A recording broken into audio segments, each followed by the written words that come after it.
baju kotak-kotak buat malam Jumat baca Yasin. Pak Ketua, jangan lupa nasi kotak, jangan dihabisin. Ini baru kelar Jumatan di Masjid Nurul Bustan.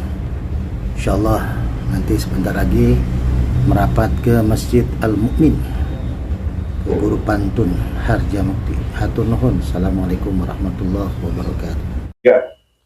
Assalamualaikum warahmatullahi wabarakatuh. Waalaikumsalam warahmatullahi. Alhamdulillah wa syukurillah, la haula wala quwata illa billah. Pergi ke Bulak nyari buah kecipir, dibawa ke rumah langsung disiangin. Nasi kotak tidak usah khawatir. Untuk guru hikmah udah disiapin. Masya Allah, ditunggu kehadirannya. Assalamualaikum warahmatullahi wabarakatuh. Hamil istri. Kalau kuasa Allah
الذي قد أعطانا نعمة كثيرة وكبيرة لنا وهي نعمة الإيمان والإسلام. أشهد أن لا إله إلا الله وحده لا شريك له وأشهد أن محمدا عبده ورسوله لا نبي بعده. اللهم صل على سيدنا محمد وعلى آل سيدنا محمد كما صليت على إبراهيم وعلى آل إبراهيم في العالمين إنك حميد مجيد. فيا أيها الحاضرون أوصيكم ونفسي بتقوى الله فقد فاز المتقون. وقال تعالى في كتابه الكريم: أعوذ بالله من الشيطان الرجيم. بسم الله الرحمن الرحيم. يا أيها الذين آمنوا اتقوا الله حق تقاته فلا تموتن إلا وأنتم مسلمون. وقال أيضا: من عمل صالحا من ذكر وأنثى وهو مؤمن فلنحيينه حياة طيبة ولنجزينهم أجرهم بأحسن ما كانوا يعملون. Sadaqallahul azim. Hadirin sidang Jumat rahimakumullah. Puji dan syukur mari sama-sama kita panjatkan pada Allah Subhanahu wa taala. Di hari ini sudah memasuki tanggal 18 Safar. Kita masih diberikan nikmat iman, nikmat Islam, nikmat sehat walafiat, sehingga kita bisa hadir di masjid yang kita cintai ini untuk melaksanakan ibadah sholat Jumat secara berjamaah. Mudah-mudahan ibadah kita diterima oleh Allah Subhanahu wa taala. Amin ya Allah ya rabbal alamin. Salawat dan salam semoga senantiasa tercurah kepada pemimpin alam Nabi besar Muhammad sallallahu alaihi wasallam, kepada keluarganya, para sahabatnya, dan mudah-mudahan kita yang hadir beserta keluarga kita mendapatkan syafaatul uzma di yaumil akhir nanti. Amin ya Allah ya rabbal alamin. Hadirin yang dimuliakan Allah, khatib berwasiat untuk pribadi khatib juga kita semua yang hadir di masjid yang kita cintai ini, mari sama-sama kita tingkatkan takwa kita kepada Allah dengan imtisalu awamirihi wajtinabu nawahi. Kita berusaha mengkoreksi diri, kita berusaha meneliti diri kita, sudah sejauh mana ibadah kita kepada Allah, dan sudah semaksimal apa kita meninggalkan segala macam yang dilarang dan dibenci oleh Allah Subhanahu wa taala. Mudah-mudahan kita termasuk golongan orang-orang muttaqin, orang-orang yang bertakwa di sisi Allah Subhanahu wa taala. Ya Allah ya rabbal alamin. Hadirin yang dirahmati Allah, Imam Hasan Al-Basri, seorang ulama besar. Beliau juga adalah tokoh ulama yang sering diminta pendapatnya, sering diminta fatwanya oleh umat saat ini. Ada 3 orang yang datang kepada Imam Hasan Al-Basri, disebut juga Syekh Imam Hasan Al-Basri. 3 orang ini datang dengan masalah yang berbeda, tapi jawaban atas solusi dari masalah ini sama. Yang pertama datang kepada Imam Hasan Al-Basri, "Wahai Syekh, saya ingin minta amalan. Negeri saya sedang kekeringan, kota saya sedang dilanda kekeringan. Apa amalan yang baik untuk saya lakukan dengan masyarakat saya?" Imam Hasan Al-Basri memberikan amalan, perbanyak membaca istighfar. Lalu datang tamu kedua, "Wahai Syekh, saya ingin minta amalan. Saya kesulitan ekonomi. Di saat ini usaha saya redup, pinjaman saya tidak dapat kemana saja, maka usaha saya tidak bisa berkembang, tidak bisa berjalan dengan baik. Amalan apa kiranya Syekh?" Lalu Imam Hasan Al-Basri pun memberikan amalan, perbanyak membaca istighfar. Lalu tamu yang ketiga pun datang, "Wahai Syekh, saya sudah menikah bertahun-tahun, belum dikarunia Allah anak. Saya belum punya keturunan. Minta amalan Syekh agar Allah berikan keturunan." Lalu lagi-lagi Imam Hasan Al-Basri memberikan amalan, perbanyak membaca istighfar. Hadirin yang dirahmati Allah, mungkin kisah ini kalau kita mau renungkan, terjadi pada diri kita, terjadi pada kondisi ekonomi kita, terjadi pada kota, kampung, bahkan negara kita saat ini yang banyak sekali masalah. Maka hadirin yang dirahmati Allah, apakah benar semua solusi masalah ini? Ternyata amalan yang khusus dilakukan adalah istighfar. Kalau kita mau mengingat Nabi Adam alaihissalam, ketika diciptakan Allah di surga, semua sudah didapati oleh Nabi Adam, kenikmatan, kebahagiaan, tapi masih juga tidak bahagia Nabi Adam karena belum ada pendamping. Dibuatkanlah oleh Allah pendamping Siti Hawa. Ketika Siti Hawa tergoda oleh rayuan iblis untuk menyuruh Nabi Adam mengambil buah khuldi, lalu Allah pun menghukum, diturunkanlah Adam dan Siti Hawa ke bumi. Selama 40 tahun Nabi Adam berkeliling mencari istrinya karena dipisahkan oleh Allah ke bumi. Apa kalimat doa yang dipanjatkan oleh Nabi Adam? Rabbana zalamna anfusana wa illam taghfir lana wa tarhamna lanakunanna minal khasirin.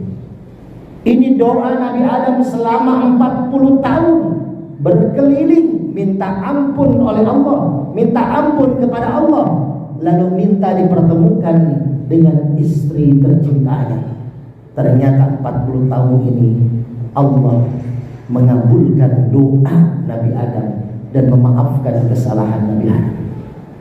Hadirin yang dirahmati Allah, di surat Al-Hud dari ayat 10 sampai ayat 12 Allah pun mengingatkan, faqultu astaghfiru rabbakum innahu kana ghaffar, bahwasanya Allah menyuruh untuk berkata istighfar, astaghfirullahaladzim, rabbakum kepada Rabbmu, minta ampun, minta maaf kepada Rabbmu, fa innahu kana ghaffar, sesungguhnya Allah Maha Mengampuni.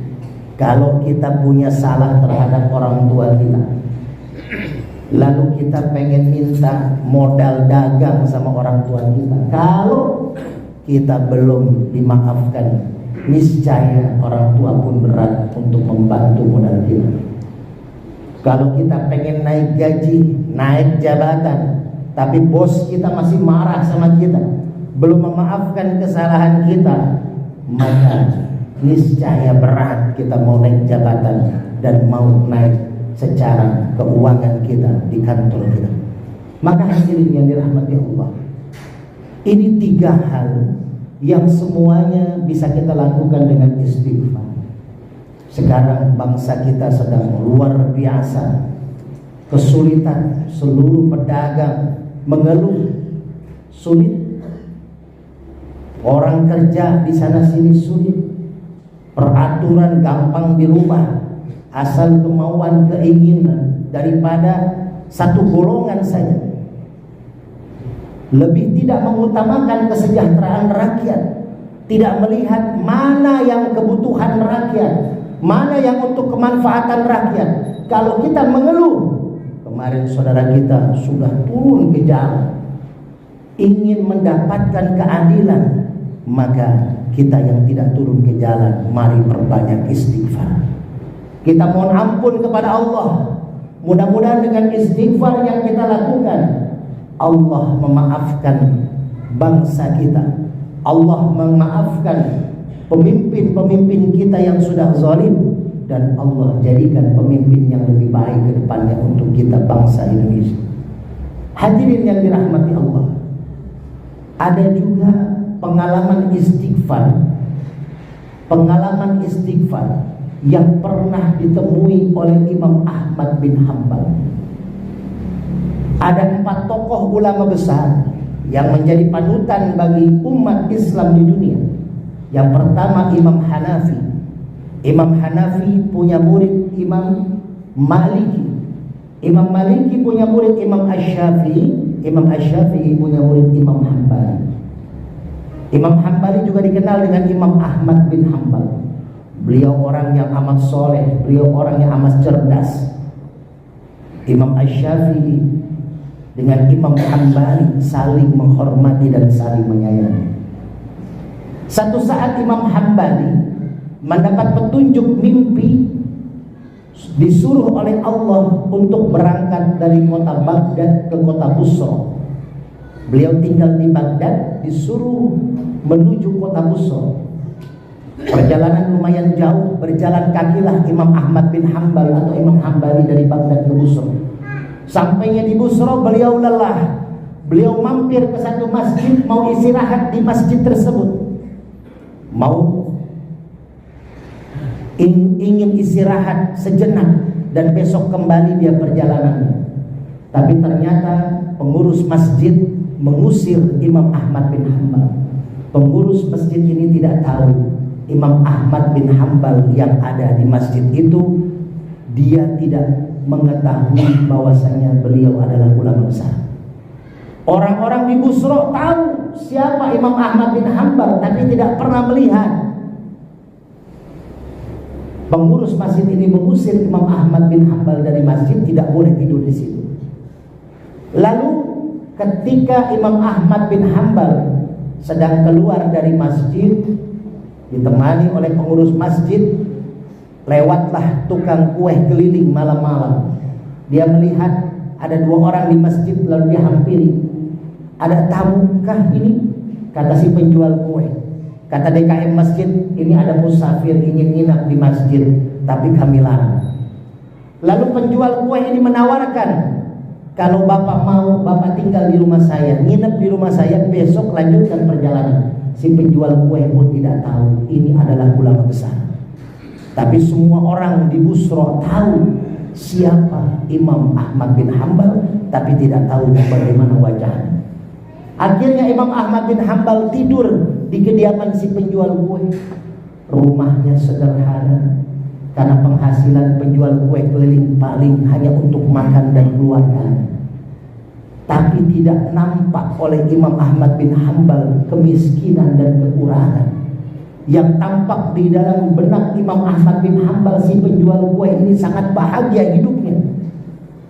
Istrinya soleha, anak-anaknya soleh dan soleha, kehidupannya bahagia. Rumahnya walaupun kecil tapi nyaman dia tinggal di situ. Lalu besok harinya setelah sarapan bersama, Imam Ahmad bin Hambal penasaran, dia bertanya, "Maaf mas, saya mau tanya, mas ini kan hanya penjual kue yang paling seharinya dapat hanya cukup buat keluarga makan. Tapi saya lihat kok mas sepertinya bahagia, tidak ada kekurangan." Apa jawaban si penjual kue? "Alhamdulillah pak." Karena dia belum tahu ini Imam Ahmad bin Hambal. "Alhamdulillah pak, selama 30 tahun saya berjualan kue, saya mendawamkan membaca istighfar. Setiap pada sholat, setiap saya dagang, setiap saya keliling, saya membaca istighfar. Astagfirullahaladzim, astagfirullahaladzim. Selama 30 tahun Allah memberikan apapun yang aku minta. Semua yang aku minta Allah kasih, kecuali satu hal." Imam Ahmad bin Hambal penasaran. Semua dikasih, ya Pak, semua dikasih oleh Allah, kecuali satu hal. Apa yang satu hal itu? Kata Imam Ahmad bin Hambal, "Selama 30 tahun saya berjualan kue, minta kepada Allah dengan baca istighfar. Akhirnya saya diberikan istri yang soleha, saya diberikan anak yang soleh dan soleha. Anak-anak saya sehat, tidak kurang satu apapun. Rezeki pun Allah kasih, cukup makan, cukup pangan dan sandang. Semua tidak ada kekurangan. Hanya satu yang Allah tidak kasih. Apa itu? Saya memohon kepada Allah dalam 30 tahun saya berdagang, saya baca istighfar, saya pengen bertemu Imam Ahmad bin Hambal." Hadirin yang dirahmati Allah, Imam Ahmad bin Hambal meneteskan air matanya. Lalu dia merenung, ternyata si penjual kue tidak ada satupun doa yang tidak diijabah oleh Allah. Bahkan doa yang dia anggap tidak diijabah, yaitu bertemu dirinya, Allah memberikan luar biasa. Bukan hanya bertemu, tapi Imam Ahmad bin Hambal tidur di rumah dia, makan bersama dia. Hadirin yang dirahmati Allah, maka kalau kita punya kesulitan, kalau kita punya keinginan kepada Allah, buat diri kita, buat keluarga kita, buat anak-anak kita, wabil khusus kalau kita sebagai pemimpin, walaupun dalam kelas pemimpin RT, RW, lurah, camat, bahkan wali kota, bahkan presiden, kalau kita ingin mesejahterakan rakyat, kalau kita ingin sebagai imam dan pemimpin tidak nanti dimintai pertanggungjawaban oleh Allah dan kita tidak bisa menjawabnya, maka perbanyak istighfar dalam setiap langkah tugas kita. Dalam kita memimpin rakyat, perbanyak istighfar. Dari istighfar ini Allah akan mengampuni dosa kita. Dari istighfar ini Allah akan menuntun kita. Dari istighfar ini Allah akan menenangkan hati kita. Dari istighfar ini Allah akan mengijabah doa-doa kita. Mudah-mudahan kita sebagai umat Rasulullah SAW dan sebagai hamba Allah yang berusaha kita menjadi hamba yang terbaik, perbanyak istighfar untuk kita menenangkan hati kita dan dijaga oleh Allah dalam segala perbuatan dan perkataan. A'udzubillahi minasyaitonirrajim. Bismillahirrahmanirrahim. Wal 'ashri innal insana lafi khusr illa alladziina aamanu wa 'amilus shalihaati wa tawassaw bil haqq wa tawassaw bis sabr. Barakallahu li wa lakum fil Qur'anil 'azim wa nafa'ani wa iyyakum bima fihi minal ayati wa dzikril hakim wa taqabbalallahu minni wa minkum tilawatahu innahu huwas samiul 'alim.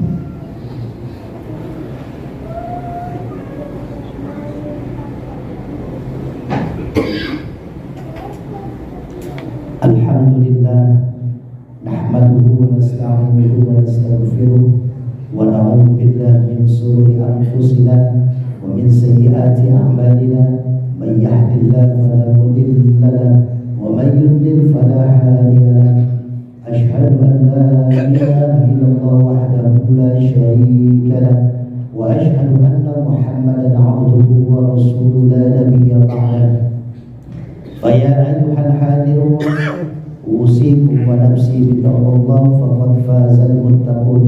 وقال تعالى في كتابه الكريم أعوذ بالله من الشيطان الرجيم بسم الله الرحمن الرحيم يا أيها الذين آمنوا اتقوا الله حق تقاته فلا تموتن إلا وأنتم مسلمون.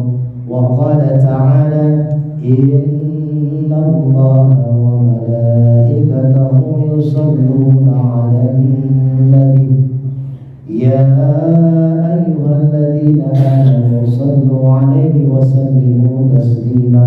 اللهم صل على سيدنا محمد وعلى آل سيدنا محمد كما صليت على إبراهيم وعلى آل إبراهيم في العالمين إنك حميد مجيد. اللهم اغفر للمسلمين والمسلمات والمؤمنين والمؤمنات الأحياء منهم والأموات إنك مجيب الدعوات ويا قاضي الحاجات. اللهم لك الحمد وإليك المشتكى وأنت المستعان ولا حول ولا قوة إلا بالله العلي العظيم. ربنا آتنا في الدنيا حسنة وفي الآخرة حسنة وقنا عذاب النار. عباد الله إن الله يأمر بالعدل والإحسان وإيتاء ذي القربى وينهى عن الفحشاء والمنكر والبغي يعظكم لعلكم تذكرون. فلذكر الله أكبر. أقم الصلاة. Hamil istri. Kalau kuasa Allah